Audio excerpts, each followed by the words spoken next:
Hello दोस्तों, मैं सरला Yadav SY Hindi platform पर एक बार फिर से आप सभी का हार्दिक अभिनंदन करती हूँ। और जो बच्चे हमारे साथ TGT, PGT, एस्टेट की जो तैयारी हमारे साथ कर रहे हैं उन बच्चों के लिए इम्पोर्टेंट है। साथ साथ HPSC जो अभी सब्जेक्टिव पेपर लेने वाली है उसके लिए भी मोस्ट इम्पोर्टेंट है।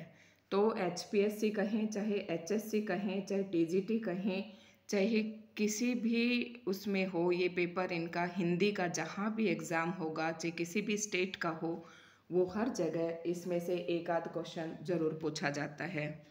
तो आज हम NCERT से मैंने ये उठाया है मुंशी प्रेमचंद का जीवन परिचय, क्योंकि जो अभी HPSC का पेपर हुआ था सारा ही NCERT से पूछा हुआ था। तो इसमें हमारी कोई गलती होने की गुंजाइश नहीं होती है और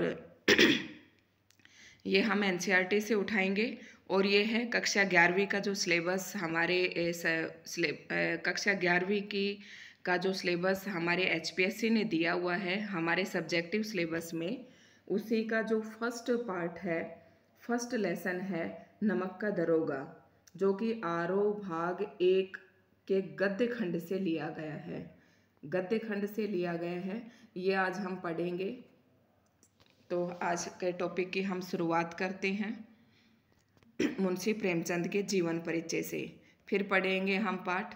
तो दोस्तों हम बहुत ही स्पीड से, क्योंकि HPSC का जैसे ही रिजल्ट आएगा और TGT PGT जो एस्टेट है वो भी अभी पास ही है, उनका एग्ज़ाम भी बहुत ज़्यादा दिन नहीं है, तो हम बहुत ही फास्ट स्पीड से करेंगे। और बच्चे सभी हमारे साथ जुड़ने की कोशिश करें। बहुत जल्दी आपका सिलेबस यहाँ पर कंप्लीट करवाने की कोशिश करूँगी। वो आप लोगों की रुचि पर है कि आप कितना सपोर्ट करते हैं और कितना इंटरेस्ट लेते हैं। आप जिनमें जितनी कहोगे मैं उतनी ही वीडियो आपको बनाकर दे सकती हूँ, ठीक है। तो आप अपना प्यार दिखाइए लाइक शेयर एंड सब्सक्राइब करके।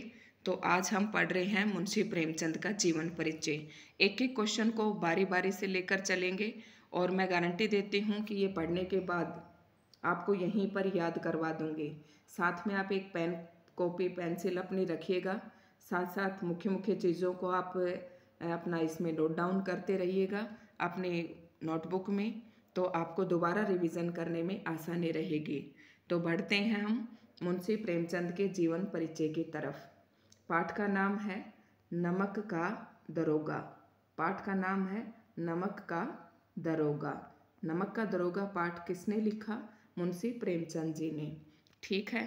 ये एक कहानी है और इसको हम पढ़ेंगे, पहले जीवन परिचय पढ़ेंगे, ठीक। तो शुरू करते हैं। ये क्वेश्चन बहुत पूछा जाता है कि मुंशी प्रेमचंद का मूल नाम क्या था? क्या था? धनपत राय। इनका जन्म कहाँ हुआ? 1880 में लमही गांव उत्तर प्रदेश में। तो दोस्तों मुंशी प्रेमचंद का मूल नाम क्या था? धनपत राय। जन्म कहाँ हुआ? 1880 में लमही गांव उत्तर प्रदेश में। साथ साथ आप याद भी करते जाइए। अब आता है प्रमुख रचनाएं। अब मैं आपको एक बात बता देती हूँ कि अगर HPSC सब्जेक्टिव में ये पेपर ये अगर पूछा जाता है, ये टॉपिक आता है, तो उसे हम किस तरीके से करेंगे। मुख्य तौर पर हम जीवन परिचय को 3 या 4 पार्ट्स में बांट देते हैं। वो क्वेश्चन के ऊपर डिपेंड करता है कि उसने आपसे किस तरीके से पूछा है। तो सबसे पहले होता है, एक तो देता है कि मुंशी प्रेमचंद का साहित्यिक विशेषताओं के साथ जीवन परिचय लिखिए। एक पूछता है कि मुंशी प्रेमचंद की भाषा शैली क्या थी? जीवन परिचय और भाषा शैली पर प्रकाश डालिए। तो क्वेश्चन को हमें ध्यान में रखना है कि किस तरीके से हमसे पूछा गया है। तो 3 पार्ट कौन से हो जाएंगे?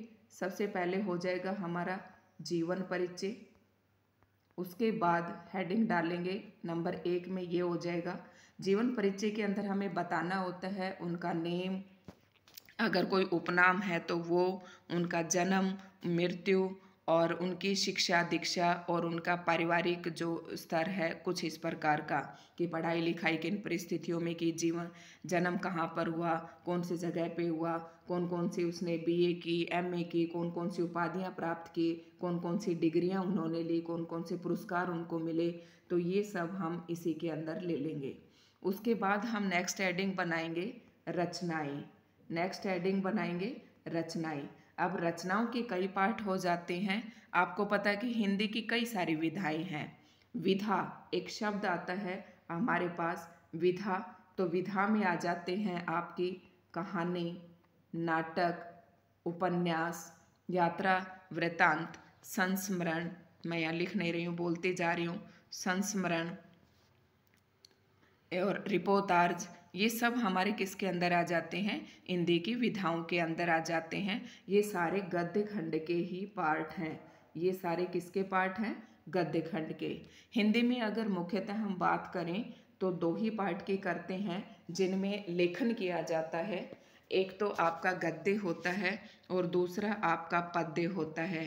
तो आपको पता है कि पद्य में कविताओं की रचना होती है और जो कहानी, नाटक, उपन्यास, यात्रा वृत्तांत, रिपोर्टाज और संस्मरण, ये सब जो लिखते हैं हम वो गद्य खंड में लिखते हैं। जो लिखते हैं उनको गद्य खंड बोलते हैं। और जो कविताओं का पार्ट होता है जिसमें गेय होता है, गेयतात्मकता होती है, जिसमें लय होता है, वो हमारा क्या कहलाता है? पद्य पार्ट कहलाता है, पद्य खंड कहलाता है। इस प्रकार से हम जो दो लेखन के दो जो खंड कह सकते हैं, एक तो गद्य खंड और दूसरा पद्य खंड। तो आगे हम बात कर रहे हैं, आज हम बात कर रहे हैं गद्य खंड की। और ये प्रेमचंद का जीवन परिचय पढ़ रहे हैं। तो इसके अंदर मैंने आपको बताया उनका मूल नाम धनपत राय, जन्म कहाँ हुआ? 1880 में उत्तर प्रदेश के लम्हे गांव में। अब हम बढ़ते हैं, अभी नीचे कुछ आएगा तो मैं आपको बताऊंगी कि आपको कौन से पार्ट में डालना है। अब आता है प्रमुख रचनाएं। प्रमुख रचनाएं उन्होंने कौन कौन सी लिखी? तो मैंने आपको बताया, आप इस तरीके से हेडिंग बनाओगे, रचनाएं हेडिंग बना के आप लिखोगे कि उपन्यास। तो उपन्यास उनके कौन कौन से हैं वो उपन्यास में लिखोगे। जो कहानी है वो कहानी हेडिंग डालकर कहानी में लिखोगे। और उसके बाद जो उनके नाटक हैं वो नाटक में, नाटक का हेडिंग बढ़ाकर नाटक लिखोगे। और फिर जो निबंध है अगर लिखे हैं उन्होंने, तो जो जो रचनाएं उन्होंने लिखी हैं वो हम हेडिंग बनाएंगे। निबंध भी इन्होंने लिखे हैं, फिर आगे सारे निबंध लिखेंगे इसमें। तो शायद आप समझ गए होंगे किस तरीके से आपको ये पेपर अटेम्प्ट करना है। अब हम चलते हैं प्रमुख रचनाओं की तरफ। सेवा सदन, प्रमुख रचनाएं हैं सेवा सदन, प्रेमाश्रम, रंगभूमि, निर्मला, कायाकल्प, गबन, कर्मभूमि, गोदान। ये सारे क्या हैं? उपन्यास हैं। तो जिन बच्चों ने कर रखा है एस्टेट, नेट वगैरह, तो उनको सब पता है कि इनके अलावा इनके और भी बहुत सारे उपन्यास हैं। तो आप वो सारे भी लिख सकते हो।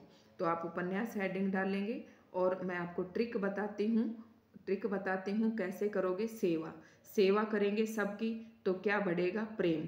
परिवार में क्या बढ़ेगा? प्रेम। प्रेम बढ़ते ही क्या हो जाएगा? परिवार में रंग भर जाएगा। रंग किस में भरा? किसने भरा? निर्मला अगर ये सारे काम करेगी, सेवा करेगी, तो परिवार में प्रेम होगा, रंग भरेगा। कौन? निर्मला। और ऐसा करते ही निर्मला के सबकी कायाकल्प हो जाएगी। लेकिन अचानक से कायाकल्प हो जाएगी और सबकी कर्म भूमि जो है वो बदल जाएगी। और फिर निर्मला क्या करेगी? इसी संदर्भ में गोदान करेगी। और गोदान करने के बाद एक दिन उनके घर में गबन हो जाता है, चोरी हो जाती है आभूषणों की। तो शायद आपको ये ट्रिक मेरी पसंद आई होगी। इस तरह से आप कभी भी नहीं भूलोगे। तो ये हमने क्या किए? उपन्यास। नेक्स्ट खंड आता है कहानी संग्रह। देखो, संग्रह कहानियों का आपको मिल सकता है संग्रह, उपन्यास का भी आपको मिल सकता है संग्रह, और नाटक का भी आपका मिल सकता है संग्रह। संग्रह का मतलब होता है इकट्ठा करना, जिसमें एक संग्रह, अब एक संग्रह का नाम दे दिया सोजे वतन, एक संग्रह का नाम दे दिया मानसरोवर। तो इनमें बहुत सारी कहानियां इकट्ठी हैं। कहते हैं कि मानसरोवर के जो 8 खंड हैं, इनमें प्रेमचंद जी ने लगभग 300 कहानियां लिखी हैं, 300 के आसपास कहानियां लिखी हैं। और जो सोजे वतन है, ये जो मुंशी प्रेमचंद जी ने लिखा था, इसको अंग्रेजी सरकार ने जब्त कर लिया था। मैं इनके साथ साथ आपके जो प्रमुख क्वेश्चन जो बनते जा रहे हैं, प्रश्न बनते जा रहे हैं, मैं वो भी आपको बताते रहूँगी, क्योंकि ये सब मैंने नेट में पढ़ा था। और बच्चों 2-2 बार मेरे पीजीटी एस्टेट क्वालिफाई हैं। 2-2 बार मीन्स मैंने दिए ही 2 बार थे और दोनों बार मेरे क्लियर रहे हैं। तो एक विशेष स्ट्रेटजी भी मुझे पता है कि किस तरीके से बच्चे को पढ़ाना है, कैसे वो कर सकते हैं। तो जो बच्चे एस्टेट करना चाहते हैं, चाहे वो टीजीटी और चाहे वो पीजीटी हो, वो मैं जो भी टॉपिक यहाँ करवा रही हूँ अपनी एक नोटबुक बना लें और बारी बारी से उनको करते रहें। सभी टॉपिक को एक बार वीडियो से पढ़ें और एक बार उसमें बना लें, अपने रजिस्टर में लिख लें। तो मैं आप देखना, जब आप एग्ज़ाम दे के आओगे तो आप कहोगे वाओ मैम, हमारे बहुत अच्छे मार्क्स आए हैं। एक भी क्वेश्चन आपका छूटेगा नहीं, क्योंकि मैं डिटेल से पढ़ना पसंद करती हूँ और डिटेल से आप पढ़ोगे तो कोई भी क्वेश्चन आपका नहीं छूटेगा। तो बढ़ते हैं हम आगे की तरफ। तो सोजे वतन, मानसरोवर के 8 खंड में, गुप्त धन, ये सारे क्या हैं, इनकी कहानी संग्रह हैं। एक बार फिर से याद करते हैं हम। सोजे वतन, सोजे वतन, मानसरोवर के 8 खंड और गुप्त धन, इन सब में क्या है, कहानी। आप इनको याद कर सकते हो। 3 ही हैं, कोई विशेष ट्रिक की आवश्यकता नहीं है। जैसे कि मैंने आपको बताया कि सोजे वतन को अंग्रेजी सरकार ने जब्त कर लिया था, क्योंकि इसमें थोड़ा सा देश प्रेम से संबंधित था। तो उन्हें लग रहा था कि मुंशी प्रेमचंद जी जो है जनता भड़क जाएगी उनके ये पढ़कर। तो दूसरा है मानसरोवर के 8 खंड, ये कहानी संग्रह है। और गुप्त धन, हम अपने संग्रह को गुप्त ही रखते हैं। किसमें गुप्त रखते हैं, मानसरोवर में, जो कि हमारे वतन के काम आस के। मैंने आपको एक ट्रिक भी बता दी है। नेक्स्ट है नाटक। नेक्स्ट विधा आती है इनकी नाटक, और नाटक के अंदर क्या है, करबला, करबला, संग्राम, प्रेम की देवी, ये इनके नाटक हैं। अब नेक्स्ट हेडिंग है निबंध। आप देखते जाइए साथ साथ। निबंध, निबंध में तो 2 ही हैं, कुछ खास इन्होंने नहीं लिखा। कुछ विचार और विविध प्रसंग, ये इनके निबंध संग्रह हैं। संग्रह का मतलब इनमें बहुत सारे और भी निबंध हैं, लेकिन ये निबंध संग्रह हैं। क्योंकि देखिए बच्चे, कोई भी 300 कहानियों के नाम याद नहीं रख सकता, कोई भी इतने सारे उपन्यास के नाम याद नहीं रखता। तो कुछ एक उपन्यास है जो इम्पोर्टेंट हैं, कुछ एक कहानियाँ हैं जो इम्पोर्टेंट हैं, उनके हम नाम पढ़ लेते हैं, बाकी हम संग्रह ही याद रखते हैं। तो ये इनके निबंध संग्रह थे। अब हम बढ़ते हैं आगे की तरफ।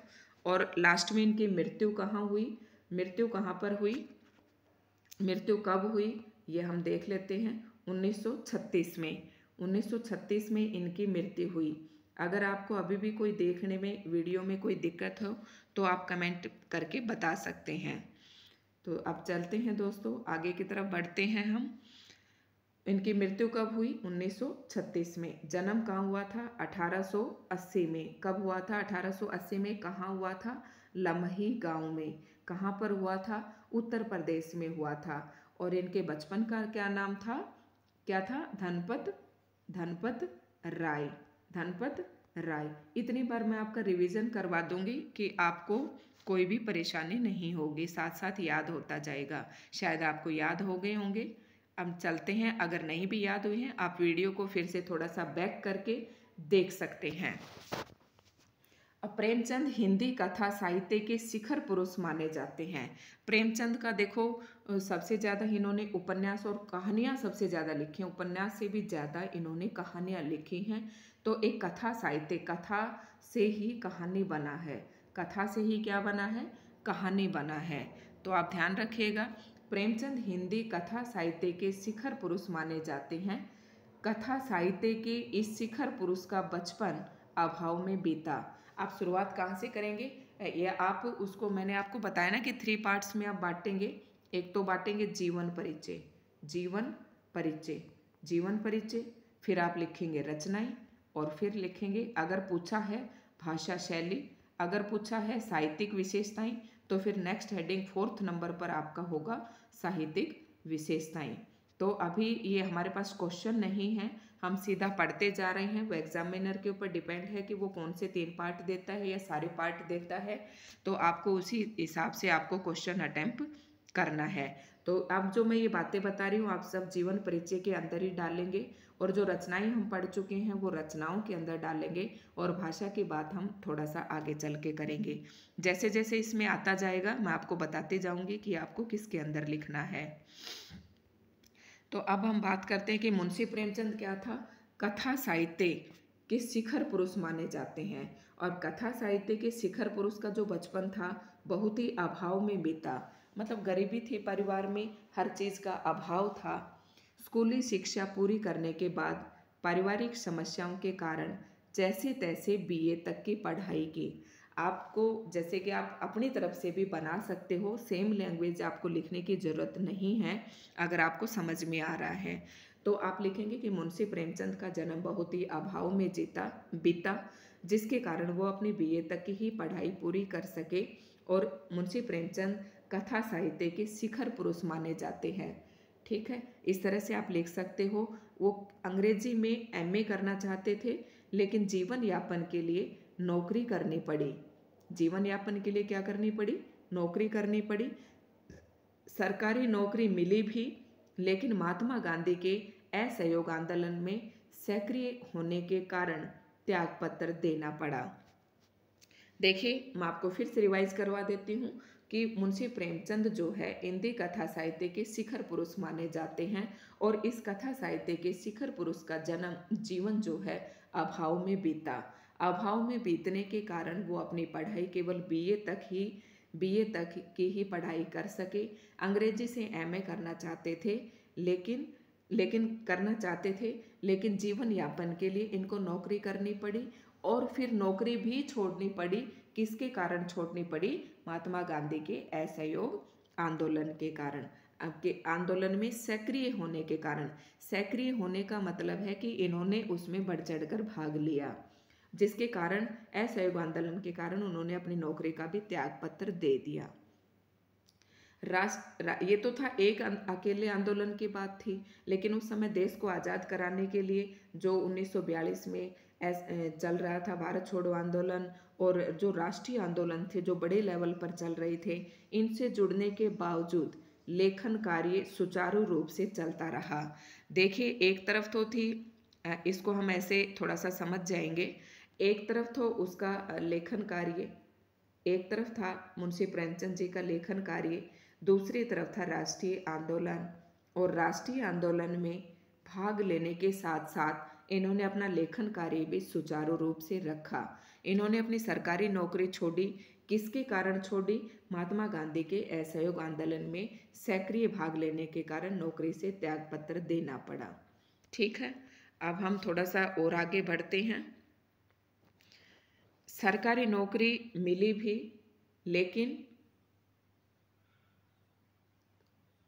लेकिन जीवन यापन के लिए नौकरी करनी पड़ी। सरकारी नौकरी मिली भी, लेकिन महात्मा गांधी के, ये सब हम पढ़ चुके हैं। और अब देखिए, अब उन्होंने राष्ट्रीय आंदोलन में जो भाग लिया वो पत्नी शिवरानी देवी के साथ साथ अंग्रेजों के खिलाफ आंदोलनों में हिस्सा लेते थे। ये नहीं कि उनकी पत्नी नहीं जाती थी, उनकी पत्नी शिवरानी देवी भी अंग्रेजों के खिलाफ जो आंदोलन चल रहे थे उनमें हिस्सा लेती थी। उनके जीवन का राजनीतिक संघर्ष उनकी रचनाओं में सामाजिक संघर्ष बनकर सामने आया। उनके जीवन में क्या चल रहा था? राजनीतिक संघर्ष चल रहा था। तो उनकी रचनाओं में क्या आया? सामाजिक संघर्ष आया। क्यों आया सामाजिक संघर्ष? क्योंकि राजनीति के संघर्ष में उसने जो कुछ समाज में देखा, जो कुछ समाज में घटित हो रहा था, उसी को उसने अपनी कहानियों में, अपने लेखन में स्थान दिया। ठीक है, जिसमें जीवन का यथार्थ और आदर्श दोनों था। तो आदर्श का मतलब है कि ये काम हमें करना चाहिए, ये काम हमें नहीं करना चाहिए, ये हमारे आदर्शों के खिलाफ है। और यथार्थ है जैसा का तैसा, जैसा उन्होंने समाज में देखा वैसा का वैसा उन्होंने अपने रचनाओं में लिखा, तो उसे कहते हैं हम यथार्थ। तो एक तरह से आप कह सकते हैं कि जो राजनीतिक संघर्ष था वो उनकी रचनाओं में सामाजिक संघर्ष बनकर सामने आया, जिसमें जीवन का यथार्थ और आदर्श दोनों था। तो ये आपसे क्वेश्चन पूछ सकते हैं कि जो मुंशी प्रेमचंद की जो रचनाएं हैं वो किस प्रकार के हैं? यथार्थवादी और आदर्शवादी दोनों ही हैं। बात आगे बढ़ते हैं हम। नेक्स्ट है हिंदी साहित्य के इतिहास में कहानी और उपन्यास की विधा के विकास का काल विभाजन प्रेमचंद को ही केंद्र में रखकर किया जाता है। आप सभी ने उपन्यास और कहानी पढ़े होंगे। कोई भी चीज़ एक थोड़े से समय के लिए नहीं लिखी जाती है, तो वो एक लंबे समय के लिए लिखी जाती है। और जब हमारा हिंदी साहित्य लिखा गया, जैसे आचार्य रामचंद्र शुक्ल जी ने लिखा, आचार्य रामचंद्र शुक्ल ने हिंदी साहित्य का इतिहास लिखा, डॉक्टर रामकुमार वर्मा ने लिखा, और गणपति चंद्र गुप्त ने लिखा, हजारी प्रसाद द्विवेदी जी ने लिखा, मिश्र बंधुओं ने लिखा। इस तरह से हमारा जो हिंदी साहित्य लिखा गया, तो उसमें जो काल विभाजन किया वो किसको ध्यान में रखकर किया? मुंशी प्रेमचंद को ही केंद्र में रखकर किया गया है। खासकर किसका? इतिहास में कहानी और उपन्यास की विधा का। तो मुंशी प्रेमचंद जी को ध्यान में रखकर हिंदी साहित्य में जो काल विभाजन किया गया कहानी और उपन्यास की विधा में, वो मुंशी प्रेमचंद जी को केंद्र में रखकर ही किया गया। किस तरीके से किया गया? मुंशी प्रेमचंद पूर्व, मतलब मुंशी प्रेमचंद जी से पहले के कवि और उनकी रचनाएं। बीच में आ जाता है प्रेमचंद युग, यानी कि प्रेमचंद के जो समकालीन थे वो सभी, और प्रेमचंदोत्तर युग, यानी कि प्रेमचंद जी के बाद के जितने भी कवि और उनकी रचनाएं थी उनको प्रेमचंदोत्तर युग में डाल दिया।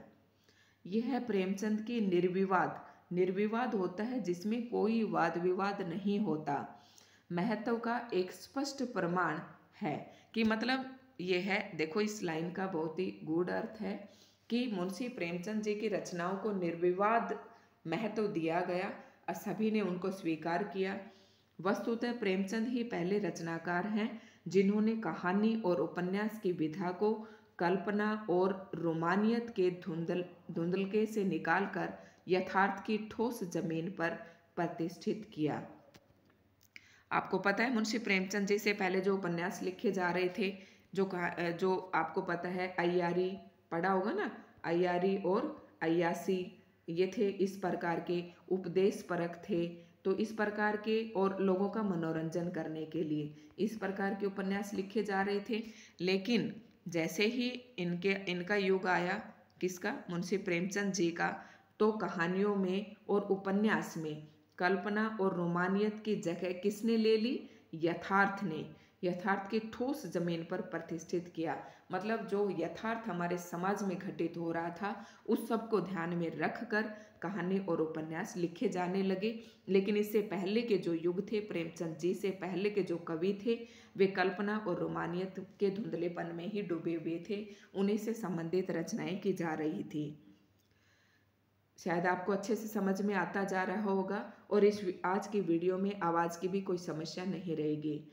यथार्थ की जमीन से जुड़कर कहानी किस्सा गोई तक सीमित। किस्सा मतलब जैसे पहले के कवि कोई एक किस्सा सुना दिया और उसे कहानी का नाम दे दिया, लेकिन अब ऐसा नहीं था। मुंशी प्रेमचंद जी जो थे अपनी कहानियों को किससे जोड़ते जा रहे थे? यथार्थ की जमीन से जोड़ रहे थे, तक सीमित न रहकर पढ़ने पढ़ाने की परंपरा से भी जुड़ी।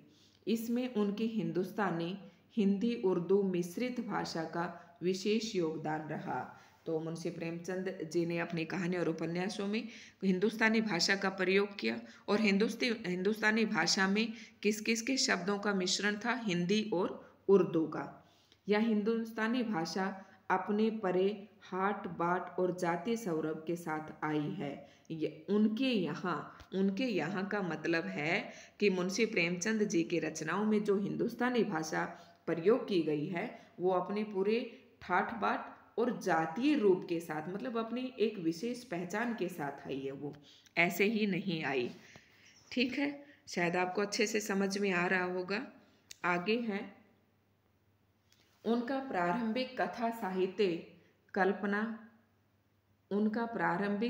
साहित्य कल्पना, संयोग और रोमानियत के ताने बाने से बुना गया। यही बात पहले भी आई है। और ये आपसे ये पूछ सकता है कि जो प्रेमचंद की पहले की यानी कि प्रारंभ की जो कहानियाँ थी उनमें क्या था? उनमें था कल्पना, संयोग और रोमानियत। लेकिन एक कथाकार के रूप में उन्होंने लगातार विकास किया और पंच परमेश्वर जैसी कहानी लिखी। मुझे आज भी याद है कि जब मैं सरकारी स्कूल में पढ़ती थी, पंच परमेश्वर कहानी शायद हमारे 5th क्लास में थी, जिसमें जुम्मन शेख और अलगू होती है और एक बूढ़ी दादी होती है, और मतलब पंच के मुंह से परमेश्वर बोलता है, जैसे अपने गांव में पंचायत होती है किसी को न्याय दिलाने की, इस तरीके से इसकी कहानी है पंच परमेश्वर जैसी कहानी। तथा सेवा सदन, सेवा में क्या है कि दहेज प्रथा जैसी और समस्याओं को उजागर किया गया है। जैसे उपन्यास के साथ सामाजिक जीवन को कहानी का आधार बनाने वाले यथार्थवादी कला के अग्रदूत के रूप में सामने आए। मतलब जो मुंशी प्रेमचंद जी, ये नहीं कि शुरू से ही यथार्थवादी रचनाएं कर रहे थे, नहीं, ये कहना बिल्कुल गलत है। मुंशी प्रेमचंद जी का जो आरंभिक कथा साहित्य था, उसमें कल्पना थी, उसमें संयोग था और उसमें रोमानियत था। लेकिन एक कथाकार के रूप में उन्होंने लगातार विकास किया और बाद में उन्होंने जो कहानियाँ और जो उपन्यास लिखे वो यथार्थवादी लिखे। ठीक है, यथार्थवाद के भीतर भी, और यथार्थवाद के भीतर भी, ये नहीं कि यथार्थवाद शब्द का मतलब आप ये समझना कि जो जैसा है वैसा का वैसा उन्होंने प्रेजेंट किया, उपस्थित किया अपने कहानी और उपन्यासों में, जो समाज में जैसा देखा वैसा का वैसा उसका वर्णन किया, ये होता है यथार्थवाद। अब क्या है, यथार्थवाद के भीतर भी आदर्शोन्मुख यथार्थवाद से आलोचनात्मक यथार्थवाद तक की विकास यात्रा प्रेमचंद ने की। देखिए, सबसे पहले 3 पार्ट्स में बांट सकते हैं उनकी रचनाओं को, कल्पना, संयोग और रोमानियत। उसके बाद जो उन्होंने लिखी यथार्थवाद, आदर्शोन्मुख यथार्थवाद रचनाएं लिखी नंबर 2 पर, पहले नंबर पर ये लिखी, और नंबर 3 पर आ जाती हैं लास्ट की जो उनकी रचनाएं हैं, ये है यथार्थवाद से आदर्शोन्मुख यथार्थवाद से आलोचनात्मक यथार्थवाद तक की विकास यात्रा। 3 चरणों में इनकी रचनाओं को हम बांट सकते हैं जो इन्होंने विकास किया अपनी इसमें। तो पहले नंबर पर कल्पना, संयोग और रोमानियत, दूसरे नंबर पर आदर्शोन्मुख यथार्थवाद, तीसरे नंबर पर आलोचनात्मक यथार्थवाद तक की विकास यात्रा प्रेमचंद ने की। शायद सभी को समझ में आ गया होगा। आदर्शोन्मुख यथार्थवाद स्वयं उन्हीं की गढ़ी हुई संज्ञा है। ये जो नाम दिया उनकी रचनाओं को, ये उन्होंने खुद ही दिया। ये कहानी और उपन्यास के क्षेत्र में किए गए उनके ऐसे रचनात्मक प्रयासों पर लागू होती है जो कटु यथार्थ का चित्रण करते हुए भी समस्याओं और अंतर्विरोधों को अंततः एक आदर्शवादी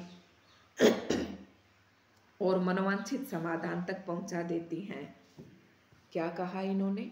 कटु यथार्थ का चित्रण करते हुए समस्याओं और अंतर्विरोधों को अंततः एक आदर्शवादी और मनोवांछित समस्या तक पहुंचा देती हैं। ये नहीं कि उनकी जो कहानी और उपन्यास हैं वो अंत में उलझा कर छोड़ देते हैं, ऐसी बात नहीं है। जो इन्होंने यथार्थ लिखा, जो यथार्थ दर्शाया अपनी कहानी और उपन्यासों में, उसके बाद उन्होंने क्या किया, जो समस्या और जो अंतर्विरोध जो उन कहानी और उपन्यासों की कथा में चल रहा था, उनको उन्होंने अंत में एक आदर्शवादी और मनोवांछित समस्या तक, समाधान तक पहुंचा देती है। यानी कि एक कहानी है, उसमें बहुत सारी समस्याएं हैं, अंतर्विरोध हैं, और लास्ट में ये उनका एक उपाय, एक समाधान भी सुझाते हैं अपनी कहानियों में, तो उसे हम कहते हैं आदर्शवादी। ठीक है, शायद अच्छे से समझ में आ गया होगा। सेवा सदन, प्रेमाश्रम आदि उपन्यास और पंच परमेश्वर, बड़े घर की बेटी, नमक का दरोगा। अब देखिए, सेवा सदन, प्रेमाश्रम या उनके उपन्यास हैं, पंच परमेश्वर, बड़े घर की बेटी, नमक का दरोगा आदि कहानियाँ ऐसी ही हैं। कैसी हैं ये याद रखना, आदर्शवादी। कैसी हैं? लास्ट में आकर ये आदर्शवादी, और ये कहानियाँ भी कैसी हैं? आदर्शवादी। आपने देखे होंगे ना, जैसे कि नमक का दरोगा पढ़ा होगा, वो ईमानदारी से अपना काम करता है, कोई रिश्वतखोरी नहीं लेता है, और लास्ट में हमारे सामने एक आदर्श प्रस्तुत करती है कहानी कि हमें कभी भी अपने धर्म से अडिग नहीं होना चाहिए। आदि कहानियाँ ऐसी ही हैं। बाद की उनकी रचनाओं में ये आदर्शवादी प्रवृत्ति कम होती गई और धीरे धीरे वे ऐसी स्थिति तक पहुँचते हैं जहाँ कठोर वास्तविकता को प्रस्तुत करने में वे किसी तरह का समझौता नहीं करते। गोदान उपन्यास और पूस की रात, कफन आदि कहानियाँ इनके सुंदर उदाहरण हैं।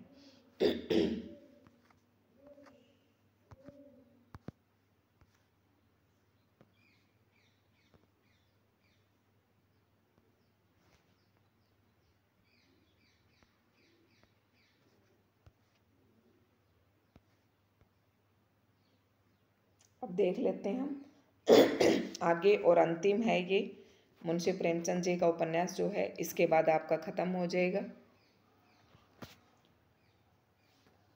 नमक, यहाँ दी गई कहानी नमक का दरोगा।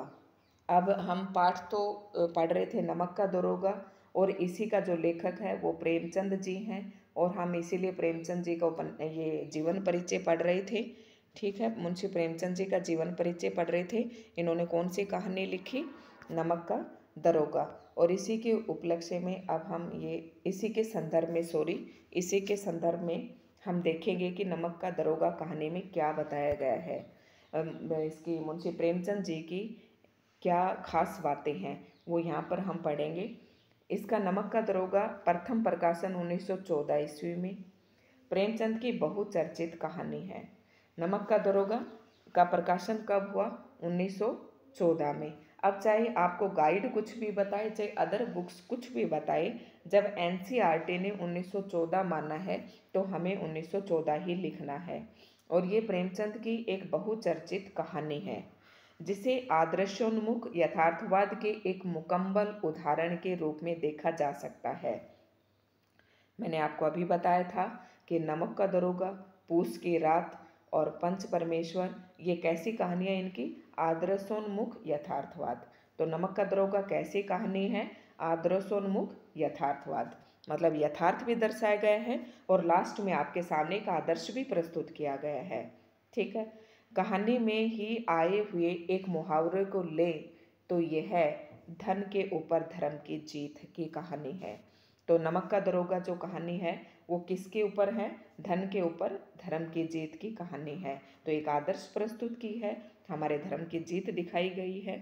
धन और धर्म को हम क्रमशः सद्वृत्ति और असद्वृत्ति, मतलब धन और धर्म को कि एक सद्वृत्ति, एक अच्छी वृत्ति, एक अच्छी आदत, और एक असद्वृत्ति, बुराई और अच्छाई, असत्य और सत्य इत्यादि भी कह सकते हैं। कहानी में इनका प्रतिनिधित्व क्रमशः पंडित आलोपीदीन और मुंशी वंशीधर नामक पात्रों ने किया है। अब देखिए, दो प्रमुख पात्र हैं कहानी में। कौन है? एक तो पंडित आलोपीदीन जो कि इसको लालच देने की भरपूर कोशिश करता है, और एक दूसरा है मुंशी वंशीधर तो नामक पात्र। मुंशी वंशीधर वो दरोगा है जो कहानी का मुख्य पात्र है, और वंशीधर जो है इनके पिताजी का नाम है। और मुंशी वंशीधर किसके लिए प्रयोग किया गया है? दरोगा जी के लिए। तो अभी जो HPSC ने पेपर लिया था उसका जो स्क्रीनिंग टेस्ट था उसमें एक पंक्ति दी गई थी कि मैं कगोर का वृक्ष हो चला हूँ, न जाने कब गिर जाऊँ। तो ये उसके पिताजी के शब्द थे, और उसके पिताजी का आंसर के में आंसर माना है मुंशी वंशीधर। लेकिन आप देखिए यहाँ पर एक मुख्य पात्र के रूप में क्या कहा गया है? ईमानदार कर्मयोगी मुंशी वंशीधर को खरीदने में, तो खरीदने की बात हो रही है तो दरोगा कौन था? मुंशी वंशीधर जी। मुंशी वंशीधर को खरीदने में असफल रहने के बाद पंडित आलोपीदीन अपने धन की महिमा का उपयोग कर उन्हें नौकरी से मुअत्तल करा देते हैं। ठीक है, तो यहाँ पर ये बात था कि मतलब उस क्वेश्चन के ऊपर ऑब्जेक्शन लगना चाहिए कि जो मुंशी वंशीधर था वो उसका बाप नहीं था। कौन थे? दरोगा।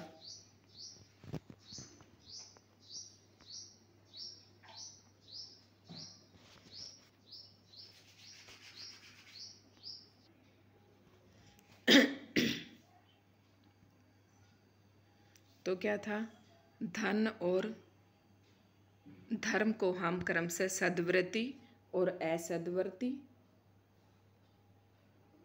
बुराई और अच्छाई, मतलब ये हम ये कह सकते हैं इस कहानी को कि ये धन पर धर्म की जीत है, बुराई पर अच्छाई की जीत है, असत्य पर सत्य की जीत है इत्यादि भी कह सकते हैं।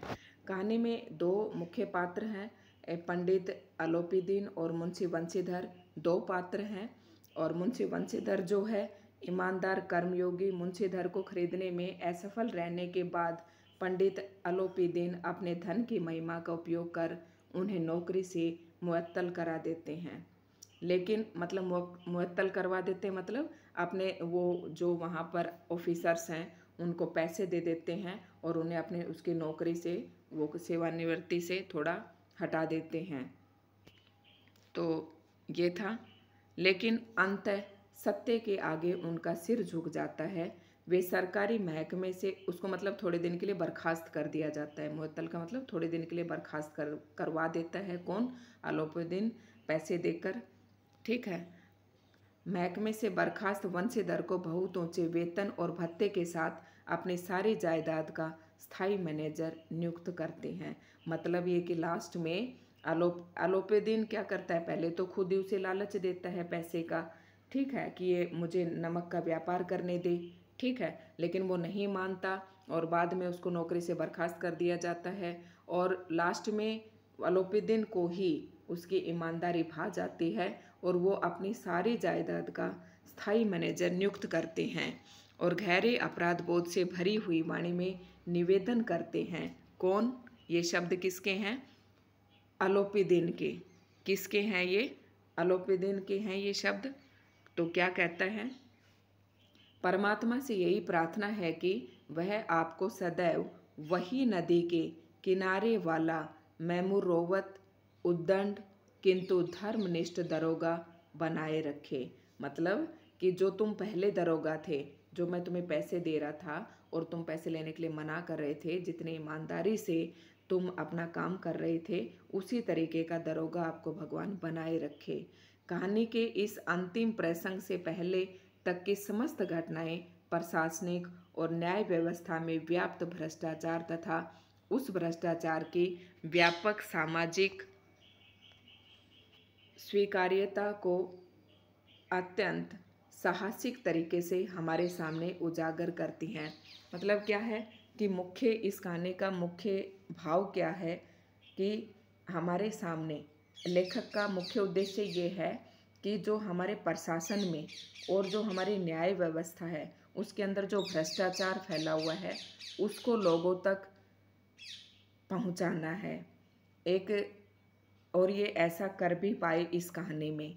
ईमानदार व्यक्ति के अभिमन्यु के समान निहत थे और अकेले पड़ते जाने की यथार्थ तस्वीर इस कहानी की बहुत बड़ी खूबी है। अभिमन्यु को आपको पता है जब चक्रव्यूह में फंसा दिया जाता है और सारे सातों द्वार पर उसके ऊपर एकदम से हमला कर देते हैं, सातों द्वार पर वो बेचारा अकेला रह जाता है। तो ठीक उसी प्रकार से है कि इस कहानी में भी अकेला कौन था? दरोगा वंशीधर। मुंशी वंशीधर अकेला पड़ जाता है लेकिन वो ईमानदारी पर अड़िग रहता है।